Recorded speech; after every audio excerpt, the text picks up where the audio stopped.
Hi everyone, welcome to this week's Consult Team webinar. We're excited to have you with us today. Today is going to be a fun webinar. We get to talk about one of the most common concepts that we walk a customer through, which is getting a DUNS number. A little bit about DMB. DMB is one of the three major business credit reporting agencies, and it's the only business credit agency that requires the business owner to set up the DUNS number. So that's why we chose this topic today. As you know, we record these webinars and do post them on our YouTube channel. You can click to subscribe so that you're notified anytime we add another video. Additionally, I do answer questions, so feel free to submit those. I'll check from time to time to see what questions you have and help along the way. Those questions are helpful because then I know what topics to expand on. You can also send us suggestions for future topics. All right, let's dive in today. This will be, like I said, a fun webinar where we really talk about how to set up a DUNS number correctly. A lot of business owners may have their DUNS number, but that doesn't mean it was done the right way. And we'll talk about what that means today. Now, the first thing, and we talked about who DMB is. It's one of the three major business credit reporting agencies. Yes, business credit is out there. You know, just like you have personal credit reports, your business has business credit reports. A lot of business owners are surprised when they find this out. And the reason it's important for a business owner to know and have business credit established is because a majority of lenders are now pulling the business credit when they make their underwriting decision. It is a factor where we're starting to see declines based on business credit only, which hasn't been something we have seen in the past, but over the last 5 years, business credit has become more and more important. Another factor is that a business can build some business credit without a personal guarantee. So if the business owner doesn't have great personal credit, they can establish that business credit and get financing based on that business credit only with some limitations. Additionally, it's important as much as possible to keep the business credit separate from the personal credit and be mindful of what you personally are liable for as you're operating a business. Okay, so here we are, and this is a video, and it shows that we are at DMB, their website, and there's a link on that website that says, need a DUNS number, get a DUNS number. Now, DMB is pretty aggressive in their sales tactics, so they may call when they see a new business file. They may randomly just call your business to urge you to pay money to get a DUNS number or sign up for their many services. It's important to understand what you need and don't need from DMB. They do offer several products. You can spend quite a bit with DMB. So we're going to walk through this so you know what you do need to purchase and what you don't. You can get a free DUNS number. It is possible. It's no less valuable than a DUNS number you pay for. It's essentially the same. So we'll talk about that in more detail. So if you're on this website, you'll click on that link.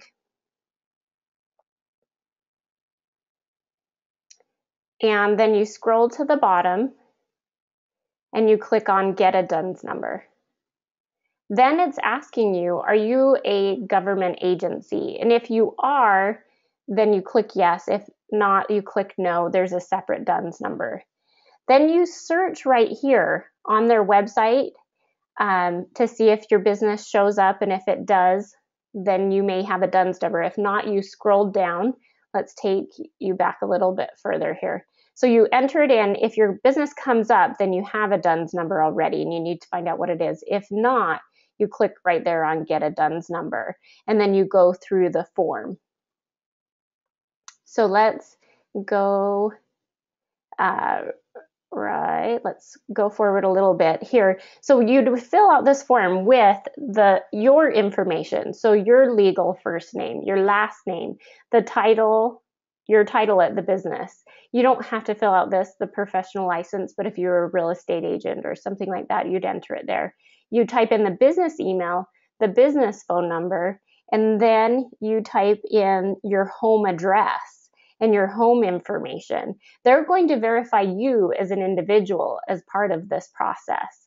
Okay, then you go towards the bottom, then it asks for the name of the business, the company address, and the company information. Make sure you use the same information that you have on all of your business records. It needs to match the entity documents, the business license. We talked about this in our prior webinar where, to have an established credible business, all your records need to match. The way you write out the business name, the business address you use, you as an owner, all of that needs to match exactly on all your corporate records. Okay, so once you fill in that information, you gave them your personal name and address and so on, they're going to do an authentication exam. They're going to verify that you are who you say you are. This way, nobody else can apply for your business DUNS number for you unless they have the answers to these questions. They'll ask you, what state, and it's random at times, what state was your social security number issued? What is the payment on your Chase card? Random things that not just anybody could answer. DMV is going to ask on this. It's essentially a background check that prevents just anyone from applying for the DUNS number. Okay, so you go through this, answer the questions, then you're going to continue and fill out more information, the name of the business, the telephone number. You're going to put in the physical company address right here and the ownership. The legal structure is corporation, LLC, partnership, those type of things. The year the business is started, I would use the year that the business incorporated with the state. Okay. Then right here, you're going to put any, ownership of stock there. And you may or may not even have stock. You don't have to fill in that section. You can tell because there's not a red star right there, but you do need to put that year that the business was started. You can see here, you can mark if you're 50% or more owned by a woman, minority, or if the business owner is a veteran. There are some loan programs out there. It doesn't mean you have a golden ticket to easy financing, but it's helpful to put that information in there so that lenders can verify. Okay, so then you entered that in. No stock. This company doesn't have any stock. And then you'd click next at the bottom. Okay, so we're going to verify that the information, that there aren't any matches in their database again, right? You've already done this once to see if you had a DUNS number. And the company information that you entered will show here. You click the box and then you click to register. Then again, you're going to enter the executive principal. It may be different than the owner officer. So they have you enter in that information. You'll put the first name, last name, title, and email here. And then you can also put officers right there below. This is sometimes a little bit trickier of a spot. So after you enter the ownership information, it's going to ask for your SIC and NIAC codes. These are simply codes that are associated with a business description. And your taxes use these things, lenders use these things for reporting. There's a code that's associated with a certain industry or description of business, like consulting or medical supplies, this type of thing.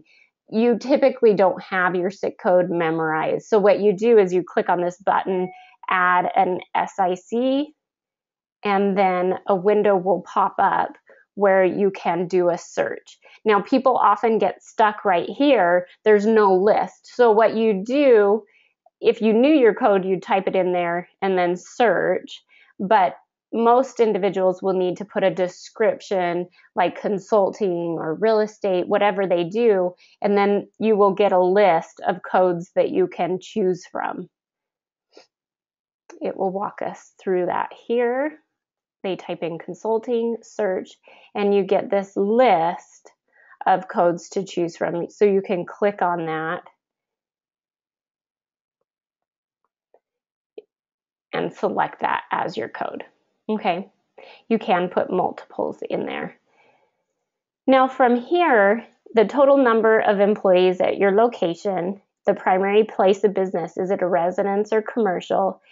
And does the business contain multiple locations? You'll go through those questions and answer them accurately. Remember, all your business records need to match. So the same number of employees, if it really is a residence, mark that it's a residence, and so on. If you choose commercial, then they ask you to describe the type of business, location, square footage, and so on. And if it is a residence, is it the residence of the owner, an officer, and so on from there. And then they hit next. All right, here's the fun part. So you've gone through a majority of the process and you can see your progress bar here. Now you can expedite your DUNS number and you can get it in 7 days or 5 days for $49. Or you can just select right here and you get a free DUNS number. Typically, we find that this free DUNS number is coming within about a week, 7 days. And then this DUNS number comes within that 5 business days.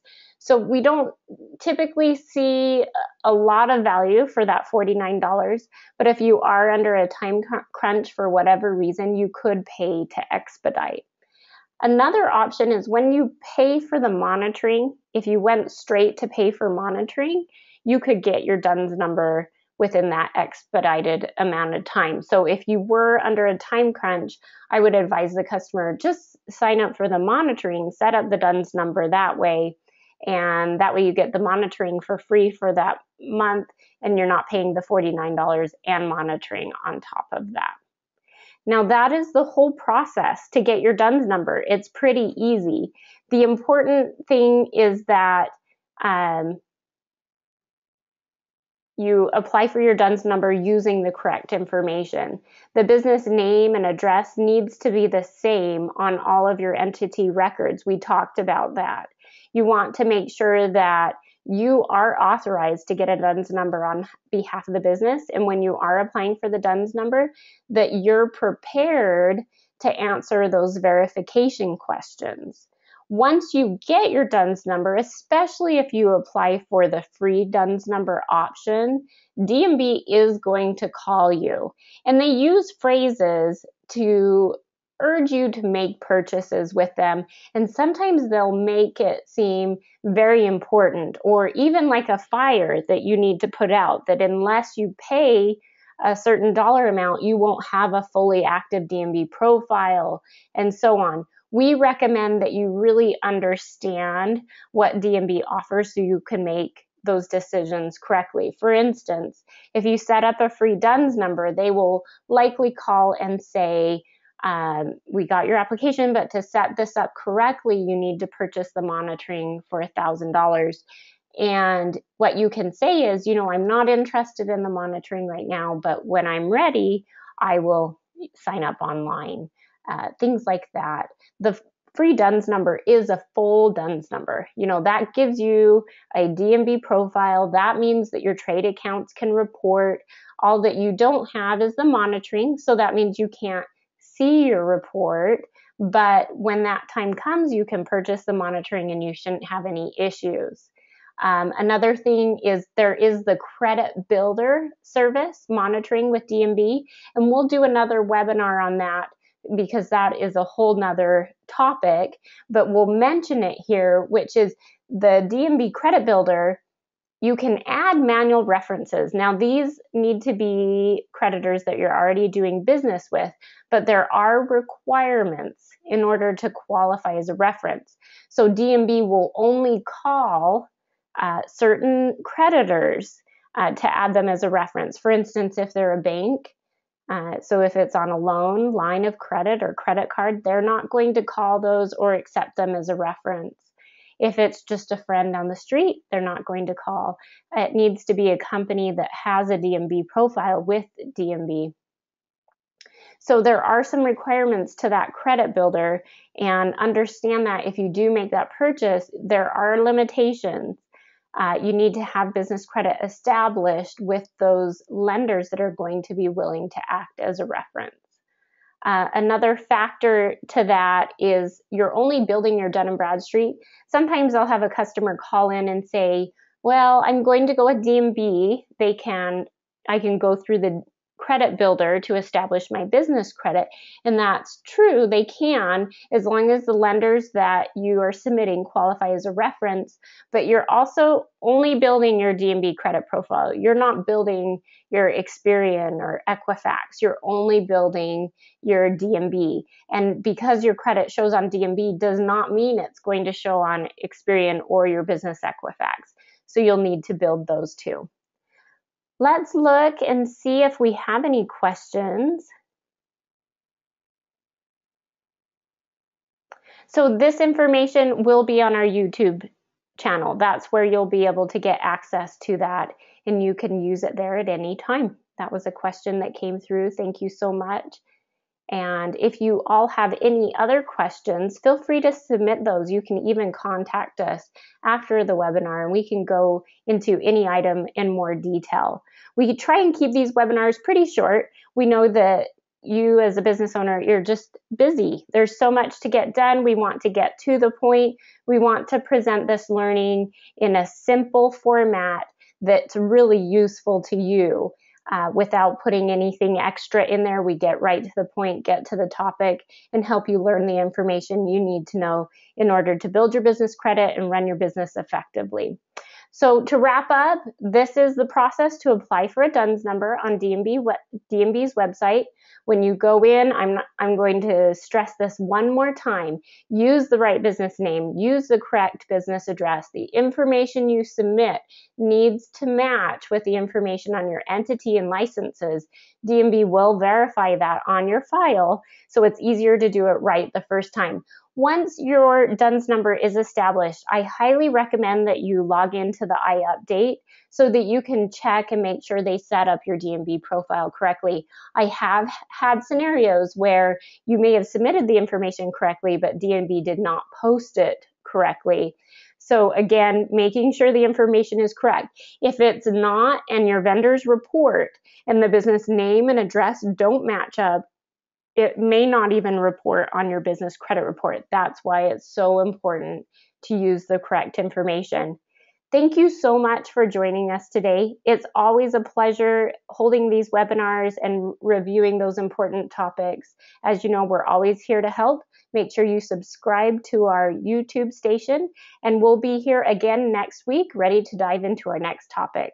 Have a wonderful day.